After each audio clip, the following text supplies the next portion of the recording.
اما بعد اعوذ باللہ من الشیطان الرجیم بسم اللہ الرحمن الرحیم آتوا الزکاۃ صدق اللہ مولانا العظیم وصدق رسولہ النبی الأمی الکریم ونحن علی ذلک لمن الشاہدین والشاکرین والحمد للہ رب العالمین۔ محترم بزرگوں اور پیارے جوان ساتھیوں، ہمارا ایمان اور عقیدہ ہے کہ ہمارا پیارا مذہب اسلام ہماری زندگی کے لیے مکمل ایک نظام حیات ہے، ایک دستور حیات ہے۔ اس میں پیدائش سے لے کر قبر کی منزل تک کے لیے ہر ضرورت کا ایک قانون ہم کو دے دیا گیا ہے۔ آپ اپنی کسی بھی مجبوری، کسی ضرورت، کسی حالت کے لیے اگر شریعت سے مسئلہ پوچھیں تو شریعت آپ کو وہاں رہنمائی کرتی نظر آئے گی۔ زندگی کا کوئی گوشہ کونا ایسا خالی نہیں ہے جس کے لیے اسلام نے واضح طور پر ہم کو اصول اور قوانین نہ دے دیے ہوں، اور یہ خصوصیت میں سمجھتا ہوں صرف اور صرف تنہا اسلام ہی کو حاصل ہے۔ جہاں اسلام میں ہم کو حقوق اللہ کی تعلیم دی گئی ہے، وہیں پر ہم کو حقوق العباد سے بھی واقف کرایا گیا ہے۔ عبادت کا معاملہ تو یہ ہوتا ہے کہ بندہ اپنے رب کے ساتھ تعلق کو استوار کرتا ہے، جو بھی رب کے حقوق ہے بندہ ان کو ادا کرنے کی کوشش کرتا ہے، اور اسی کا نام عبادت ہے۔ اب اللہ تعالیٰ ہمارے اعمال جیسے بھی ہیں اگر اپنے کرم سے قبول فرما لے تو یہ اس کا کرم اور فضل ہے، عنایت ہے، اور اگر رد کر دیں تو اس پر کوئی الزام نہیں، ہمارے عمل کے کھوٹ ہم کو اچھی طرح معلوم ہے۔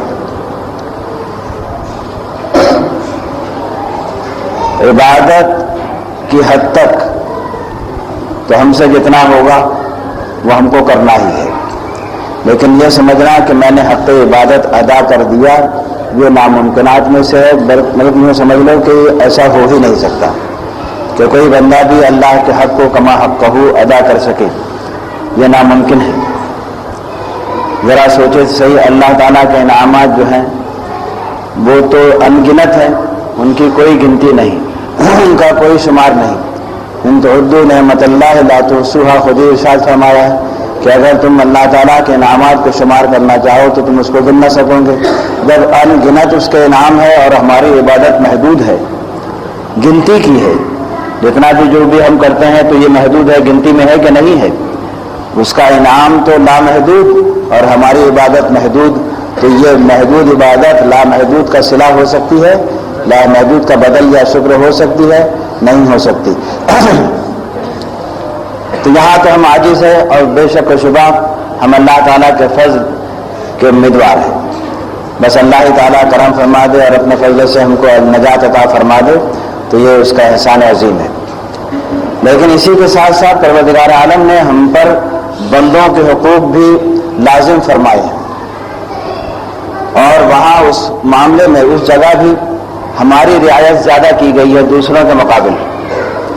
اب جیسے مسئلہ زکوٰۃ ہی ہے کہ ہم سے کہا گیا ہے کہ 40 میں سے 39 تو اپنے لیے رکھنا، اور ایک غریب مسکین محتاج جو بھی جس کے مصرف ہیں، بیوہ یتامہ وغیرہ وغیرہ، یہ ان کے لیے دینا۔ تو زیادہ کس کا خیال رکھا گیا ہے؟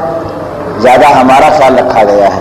39 ہمارے لیے ہے، اور ایک جو ہے وہ اللہ کے دیگر بندوں کے لیے جو اس کے محتاج ہے، مستحق ہے، ان کے لیے۔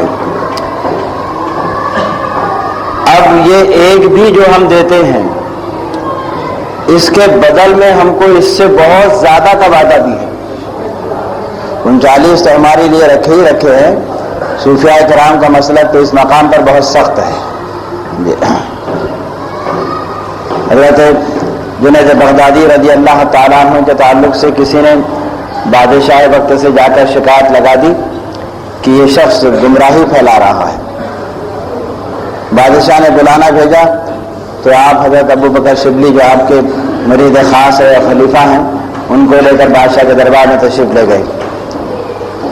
بادشاہ نے قاضی سے کہا کہ کچھ پوچھو ان سے تاکہ ظاہر ہو جائے کہ یہ گمراہ ہیں، کچھ سوال کرو ان سے، تم جو کہتے ہو کہ یہ گمراہ ہیں، گمراہی پھیلا رہے ہیں، تو ان سے کچھ دریافت کرو۔ تو فتنہ پرور شخص تھا، وہ سوال پوچھتا ہے کہ 39 روپے میں زکوٰۃ کتنی، جبکہ 40 میں ایک ہے، اور سوال پوچھتا ہے کہ 39 روپے میں زکوٰۃ کتنی۔ تو اب آپ جواب دیتے ہیں 40 روپیے. آپ کا جواب کیا ہے؟ 40 روپیے. تو کہا اس کی سند، کہا عمل صدیق اکبر رضی اللہ تعالیٰ عنہ کا عمل، کہ سب کچھ لا کر سرکار کے بارگاہ میں حاضر کر دیا تھا، بلکہ جس میں کے کپڑے بھی اتار دیے تھے. ایک ہرے رنگ کا تہبند تھا کمبل کا، جس کو کانٹے لگا کر حاضر بارگاہ ہو گئے تھے. اور سرکار نے جب دریا سے فرمایا تھا کہ اپنے بچوں کے لیے کیا چھوڑ آئے ہیں، تو کہا اللہ اس کا رسول، کچھ نہیں. میں ان کے کپڑے بھی دے دیے. تو کہا اس صورت میں تو پھر 39 روپیہ ہونا تھا، آپ نے یہ 40 ایک زائد کیوں کہا؟ قاضی سوال کرتا ہے کہ اس صورت میں تو 39 روپیہ ہونا چاہیے تھا، آپ نے 40 ایک زائد کیوں کہا؟ تو کہتے ہیں کہ یہ جرمانہ اس کا کہ تو نے 39 جمع کیوں کیا، جرمانہ اس کا کہ تو نے 39 جمع کیوں کیا. اللہ اکبر. یہ صوفیہ کا مسلک. سرکار صلی اللہ تعالی وسلم کی بارگاہ اقدس میں سمجھے میدان بھر بھر کر مال آئے.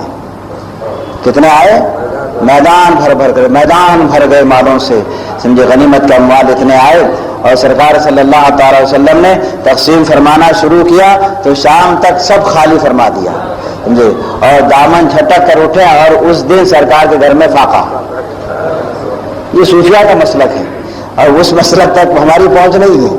نہ ہمارا عمل ہے وہاں تک، نہ ہماری پہنچ ہے وہاں تک، نہ ہم اس لائق ہیں. ہم تو صرف ان کے حالات پڑھتے ہیں تو ایمان میں تازگی آ جاتی ہے.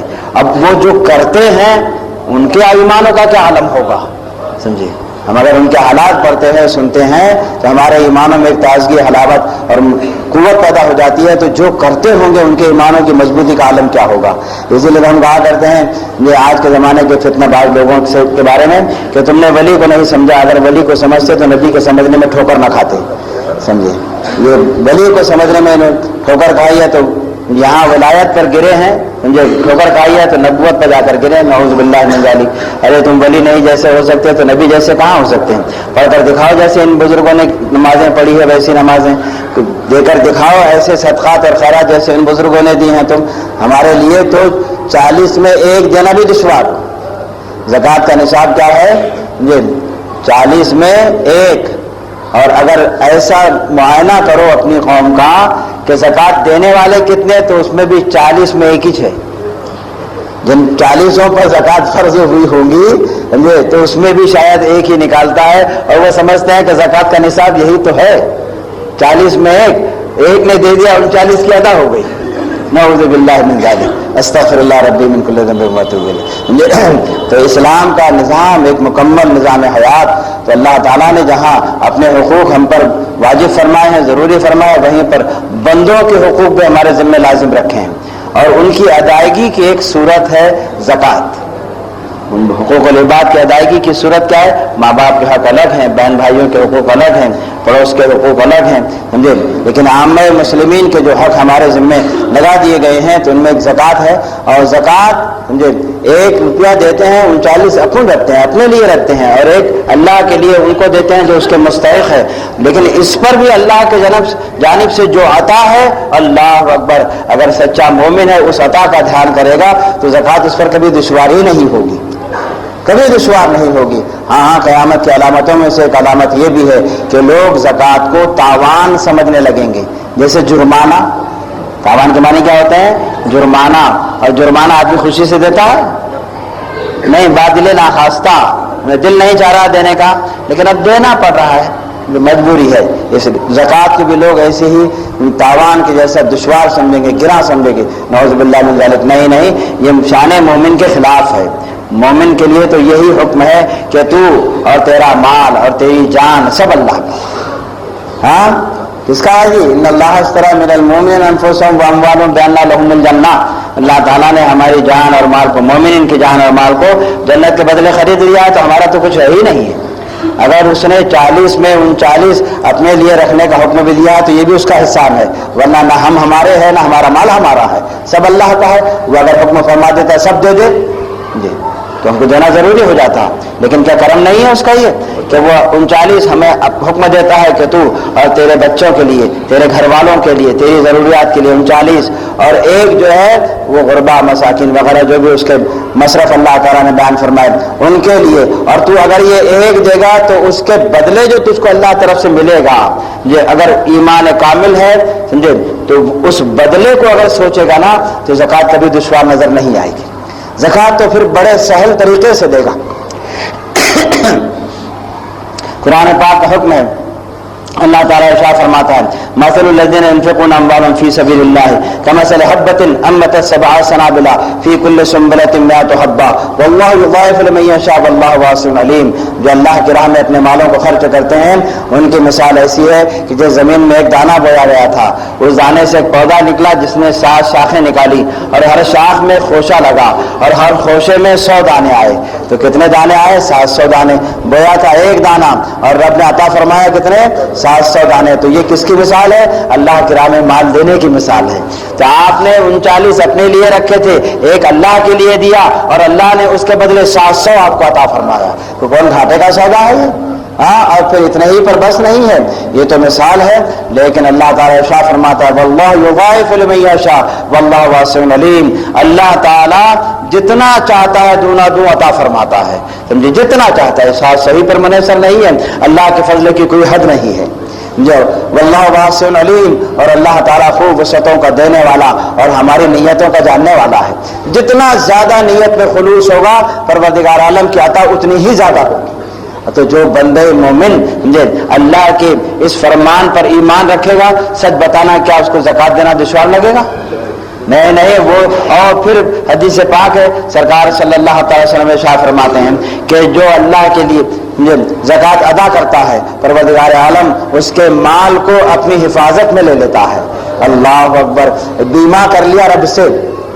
ہاں، رب سے جب حفاظت کا ذمہ مل گیا ہے تو وہ مال کبھی ضائع ہوگا؟ نہیں ہو سکتا. جن مالوں کی زکوٰۃ نہیں دی جاتی ہے یا تو حدیث شریف میں آیا ہے وہ جل جاتے ہیں، یا حدیث شریف میں آیا ہے وہ چوری ہو جاتے ہیں، لوٹ لیے جاتے ہیں، یا حدیث شریف میں آیا ہے وہ سیلابوں کی نظر ہو جاتے ہیں، پانی ان کو بہا لے جاتا ہے. یہی 3 انجام ہوتے ہیں. لیکن جس نے اپنے مال میں سے 1 روپیہ 40 میں سے سینکڑا 2.5 روپیہ اللہ کے لیے دے دیا، گویا 97.5 اس نے محفوظ کر لیا. جیسے بھلا بتاؤ آپ کے یہاں جو منی آرڈر کا سسٹم چلتا ہے، آپ گورنمنٹ کو 5 روپے سیکڑا دیتے ہو نا؟ کائے کے لیے دیتے ہیں؟ کہ یہ مال حفاظت کے ساتھ، یہ روپیہ حفاظت کے ساتھ ہمارے عزیز تک پہنچ جائے. یہی تو یہ 5 روپے اسی کی ضمانت ہے. سمجھے؟ اسی کی ضمانت ہے. پہنچانے کی اجرت کہہ لیجئے یا ضمانت کہہ لیجئے کہ یہ آپ کے 100 روپیوں کو محفوظ رکھے گا. تو آپ نے 100 کو محفوظ رکھنے کے لیے 5 دیے کہ نہیں دیے؟ ہاں. تو یہ تو حکومت کی حفاظت کے لیے آپ بخوشی دے رہے ہیں. ہاں. اور رب کی حفاظت کے لیے 2.5 ہے اور وہاں پسو پیش ہے. ہاں. وہاں دل نہیں چاہتا کہ دیں، لیکن کیا کرے، اب دینا ہی پڑتا جی. تو جب جو ایسا زکوٰۃ دینے والا ہو وہ پوری زکوٰۃ نکالتا ہوگا؟ نہیں، وہ پوری زکوٰۃ کبھی نہیں نکالے گا. جو زبردستی زکوٰۃ نکال رہا ہے، تاوال کی زکوٰۃ نکال رہا ہے، وہ اپنے مال کی پوری زکوٰۃ کبھی نہیں نکالے گا. جی زبردستی والا معاملہ ہے نا جی، وہ یہاں عوام کو دھوکہ دے دے گا. لیکن کیا رب کو جس نے دیا اس کو دھوکہ دے سکتا ہے؟ ہاں. جس مالک نے عطا فرمایا ہے کیا اس کو دھوکہ دیا جائے گا؟ نہیں، اس کو دھوکہ نہیں دیا. ایک بات ذہن میں رکھو جی، 2.5 روپیہ سینکڑے میں جی 97.5 آپ کے ہے اور 2.5 جو ہے وہ آپ کا مال نہیں ہے. وہ مال آپ کا نہیں ہے، کمایا آپ نے ہے جی، لیکن دینے والے کا حق ہے. جس نے 100 دیا ہے نا اس کا حق ہے وہ 2.5 جی. اور کن کے لیے ہیں؟ جو مصرف اللہ تعالیٰ نے بتا دیے، جہاں خرچ کرنے کا حکم دے دیا ان کے لیے ہیں. جو وہ 7 مقامات ہے جہاں پر زکوٰۃ کو مال کو خرچ کرنے کا حکم ہے، یہ ان کا مال ہے. اگر پرایا مال آپ اپنے مال میں شامل کر لیں تو آپ کا مال طاہر نہیں ہوگا. اور زکوٰۃ جو ہے مال کو پاک کرنے والی ہے، طاہر کرنے والی ہے. اور ایک بات ذہن میں رکھو، مٹکا بھر پانی ہو اور ایک قطرہ اگر نجس اس میں مل جائے تو مٹکا بھر پانی بیکار ہو جائے گا کہ نہیں ہو جائے گا؟ سمجھے؟ ہاں، 1000 روپیہ اگر آپ کے پاس ہے تو 25 روپیہ اس میں اس کا ہے جس نے آپ کو 1000 دیا ہے، جس نے آپ کو 1000 دیا ہے اس کا ہے. اور کن تک پہنچانا؟ جن تک پہنچانے کا حکم دیا وہاں تک پہنچا دینا. اگر آپ نے یہ اپنے مال میں سے 2.5 روپیہ سینکڑے کے حساب سے نہیں ادا کیا، آپ کا مال پاک نہیں ہوا، آپ کے مال کا مال نجس کے نجس رہا، ناپاک کے ناپاک رہا. اور جب ناپاک ہو گیا تو دوسرے کا مال کھانا جائز ہے؟ آپ کے ہر روپیے میں 2.5 نیا پیسہ غریب کا ہے، مسکین کا ہے، محتاج کا ہے، یتیم کا ہے، مسافر کا ہے، مقروض کا ہے، حاجت مند کا ہے. ہر روپیہ میں 2.5 نیا پیسہ. اگر 97.5 اپنے لیے حلال کرنا چاہتے ہو، جائز کرنا چاہتے ہو تو 2.5 کو نکال دو.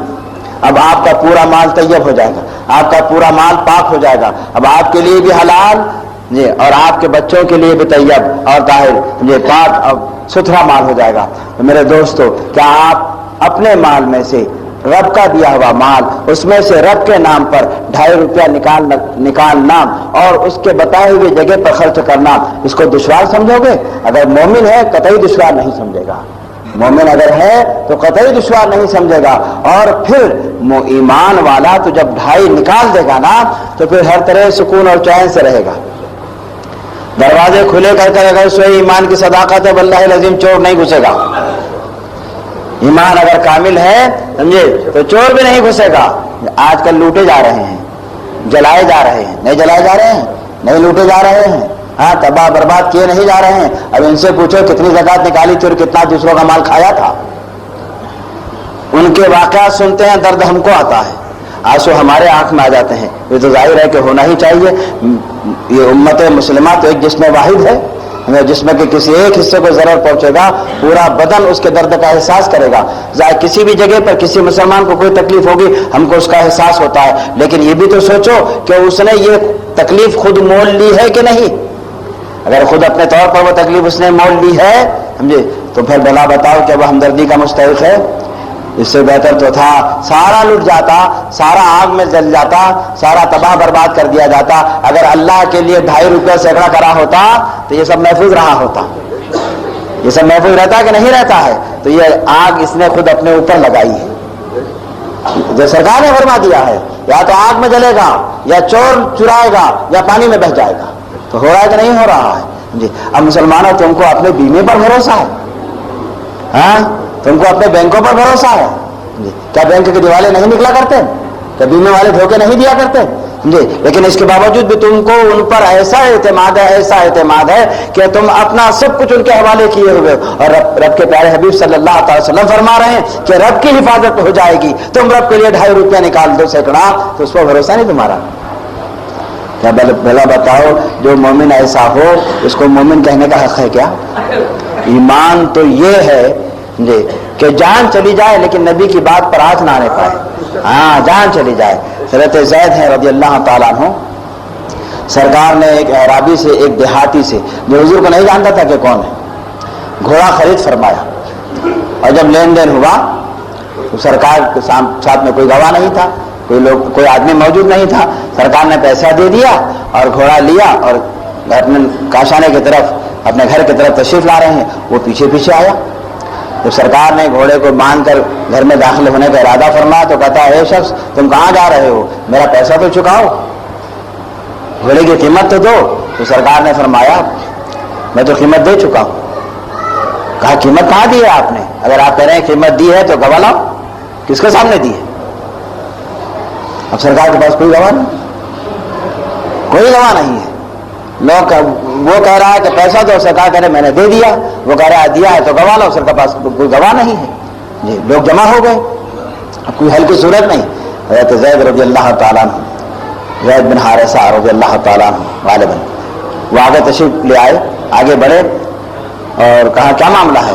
کہا دیکھو زید میں نے اس کو پیسہ دے دیا ہے لیکن جب دیا کوئی سامنے نہیں تھا، کوئی گواہ نہیں تھا. اب یہ کہتا ہے کہ پیسہ نہیں دیا ہے، اگر دیا ہے تو گواہ لاؤ. کہا میں گواہی دیتا ہوں کہ سرکار نے پیسہ دے دیا ہے. میں گواہی دیتا ہوں کہ حضور نے پیسہ دے دیا ہے. تو اب وہ خاموش ہو گیا, لاجواب ہو گیا. وہ تو چلتا بنا, جھوٹا تو تھا ہی.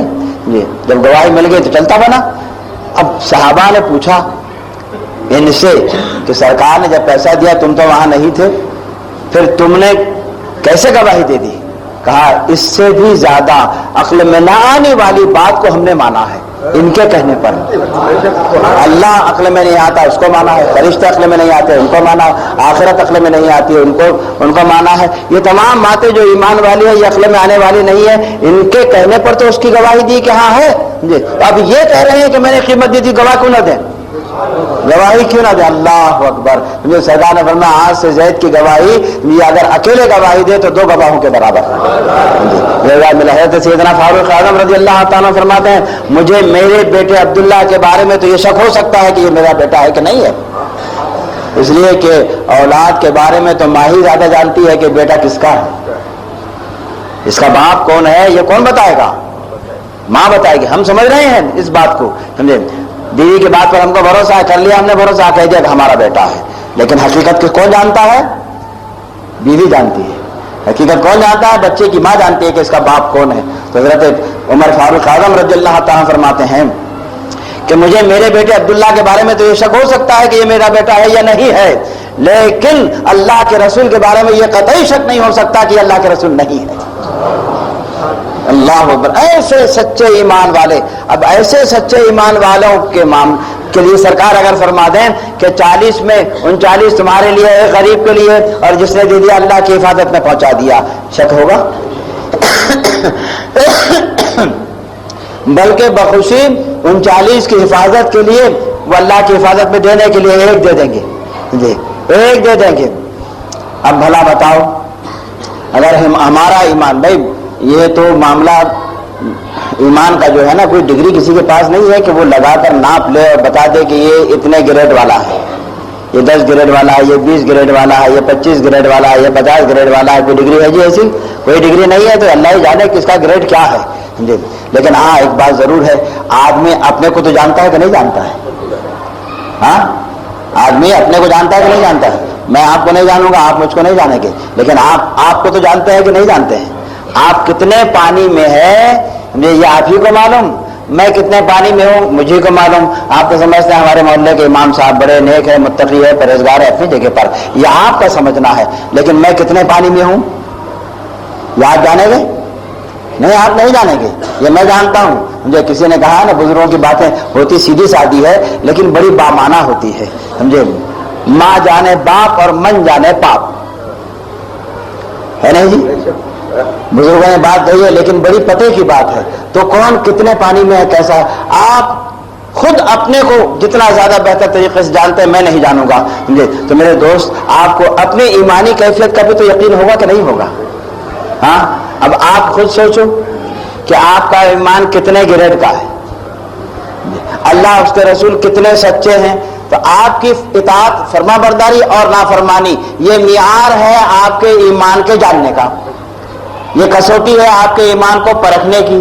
جتنا زیادہ ایمان آپ کا کامل ہوگا عمل بھی آپ کا اتنا ہی زیادہ مکمل ہوگا, عمل میں بھی آپ اتنے ہی پورے اتریں گے جتنے ایمان میں کامل ہوگی, اور ایمان میں جتنی زیادہ کمزوری ہوگی عمل میں بھی اتنا ڈھیلائی پن ہوگا, عمل بھی اتنا ڈھیلا ہی ہوگا. اب اگر کوئی 2 وقت کی پڑھتا ہے تو سمجھ لو اس کا گریڈ کیا ہے, کوئی 3 وقت کی پڑھتا ہے تو اس کا بھی گریڈ آپ کے سمجھ میں آ جائے گا, کوئی 4 وقت کی پڑھتا ہے تو اس کا بھی گریڈ آپ کے سمجھ میں آ جائے گا, کوئی 5 وقت کی پڑھتا ہے تو آپ اس کو بھی سمجھ لیں گے. تو جیسا جس کا ایمان ہوگا, قرآن نے تو اس کے لیے بار بار ہم سے مطالبہ بھی کیا ہے, یا ایھا الذین آمنوا آمنوا, اے ایمان والو ایمان لاؤ. کیوں مطالبہ ہے؟ آپ تو مومن ہیں, پھر کیوں کہا جا رہا ہے اپنا گریڈ بڑھاؤ, اپنا ایمان کو زیادہ مضبوط کرو. اگر 10 ڈگری والا ہے تو اس کو 15 ڈگری والا بناؤ, 20 ڈگری والا بناؤ, اور اس طریقے سے اس کی تکمیل میں لگے رہو. تو یہ تکمیل کیسے سمجھ میں آئے گی؟ آپ کے عمل سے سمجھ میں آئے گی. جتنا جتنا آپ کا عمل ستھرا ہوتا چلا جائے گا, مضبوط ہوتا چلا جائے گا, آپ کے ایمان کے بارے میں یقین ہوتا چلا جائے گا کہ آپ کامل الایمان ہوتے چلے جا رہے ہیں.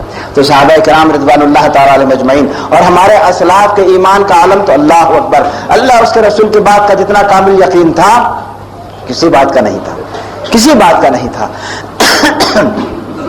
آج ہم سے کہا جا رہا ہے زکوٰۃ دینے کے لیے ہم سے مطالبہ ہے قرآن کا، اللہ کا، اس کے رسول کا، کہ اپنے مالوں کی زکوٰۃ دو۔ اب میں تو یہ سمجھتا ہوں، اور میں یہ سمجھنے میں غالباً حق بجانب بھی ہوں، کہ اب وہ زمانہ بیت گیا جب ایک پڑوسی کھاتا تھا دوسرا پڑوسی بھوکا رہتا تھا۔ ہمارے بچپن تک یہ کیفیت رہی ہے، سمجھے، کہ ایک آدمی کھاتا تھا تو ایک بھوکا رہتا تھا، اور ہفتے میں ایک آدھ فاقہ تو ہونا ہی ہونا تھا۔ ایسا کوئی ہفتہ نہیں گزرتا تھا جب فاقہ نہ ہوتا ہو کسی گھر کے اندر، ایسا تھا۔ لیکن آج کا زمانہ ویسا نہیں ہے۔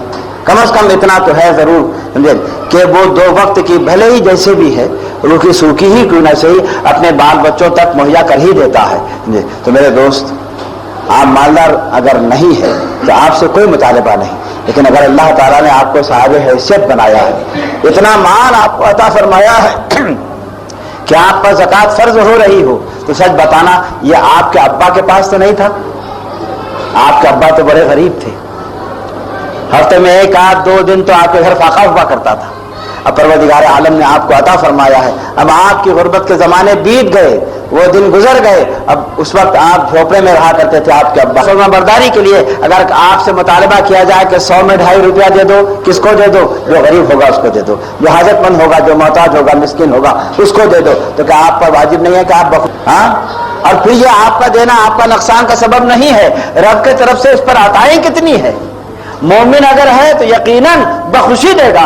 ارے یہ تو ایسی پالیسی ہے کہ کوئی گورنمنٹ یہ پالیسی نہیں دے سکتی آپ کو، اتنا دو اور اتنا لو، دے سکتی ہے سیدنا عثمان غنی رضی اللہ تعالیٰ عنہ۔ ہاں، لوگ آج کل پالیسیوں میں بہت پیسہ اٹکاتے ہیں۔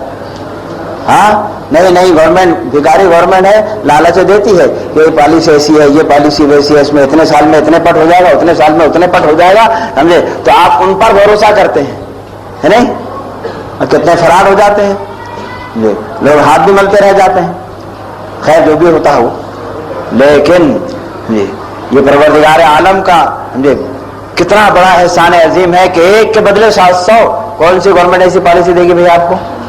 ہاں، دے گی کوئی پالیسی ایسی کوئی اسکیم کوئی گورنمنٹ دے سکتی ہے آپ کے پاس؟ رب دے رہا ہے، رب دے رہا ہے کہ اس کے لیے 2.5 روپیہ سینکڑا دے دو تو وہ 700 دے گا، ایک کے بدلے 700، 7 اور 7 1400 اور 350 کتنے ہوئے؟ 1750۔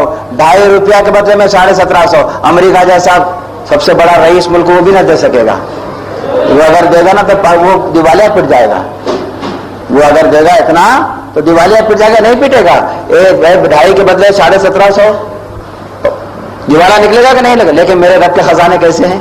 اللہ اکبر، ایسے بھرے ہیں، ایسے بھرے ہیں کہ دیتا ہی چلا جائے گا، خزانوں میں کبھی کبھی نہیں ہوگی، لینے والے لیتے ہی چلے جائیں گے لیکن خزانے جھکے۔ لیکن یہ کب کی بات ہے؟ جب اللہ کی عطا پر ایمان ہو تب کی بات ہے، ہاں جب کی بات ہے۔ لیکن دینے کے بعد پچھتانے والوں کو نہیں ملا کرتا، یہ بھی بات خیال میں رکھو۔ سمجھے؟ ارے مولانا آئے تھے زبردستی کہہ رہے تھے تو میں نے دے دیا، اب تجھ کو کچھ نہیں ملے گا، اب تجھ کو تم نے مولانا کی مروت میں دیا ہے، رب کی عطا کے بھروسے پر نہیں دیا ہے۔ ہاں، دینے والا تو رب تھا، مولانا تھا دینے والا، وہ تو بھکاری بن کر لینے کو آیا تھا، وہ کہاں سے دے گا، ہے نہیں؟ وہ اس کے دینے سے کچھ نہیں، اللہ کی عطا۔ اللہ اکبر۔ سیدنا عثمان غنی رضی اللہ تعالیٰ عنہ قحط کے زمانے میں جب اناج نہیں مل رہا تھا، دوسرے ملکوں سے، بڑے رئیس تھے، اللہ اکبر، عثمان غنی رضی اللہ عنہ کی مالداری مشہور ہے زمانے خلافت میں، اپنے زمانے خلافت میں دوسرے ملکوں سے آپ نے اناج کے غلے قافلے منگوائے، قافلے مدینہ طیبہ میں جمعہ کے دن پہنچ گئے۔ اب سویرے سے بیپاری لوگ آنے لگ گئے عثمان غنی کے پاس رضی اللہ تعالیٰ کے پاس، امیر المومنین اتنے پر سودا کر لو، سوائی پر سودا کر لو، دیڑھی پر سودا کر لو، 2.25 پر سودا کر لو، 2 پر سودا کر لو۔ کہاں نہیں دینا ہے جی ہم کو، جی اس سے اور زیادہ کوئی بڑھائے تو دیں گے۔ اب ہمت ختم ہو گئی ان کی، دگنا تک کی بولی لگائی، اب ہمت ختم، خاموش ہو گئے۔ سیدنا عثمان غنی رضی اللہ تعالیٰ عنہ نے جمعہ کے خطبہ میں اعلان فرما دیا، جی تمام مدینے والے اور اطراف مدینہ والے آئیں اور مفت میں غلہ لے کر جائیں۔ کیا پوچھنا صاحب، بھیڑ لگ گئی، امبو لگ گیا، ہر طرف سے لوگ دوڑ پڑے اناج لینے کے لیے۔ حکومت کے کارندے اناج دے رہے ہیں، وہ لے رہے ہیں۔ اب وہی تاجر جو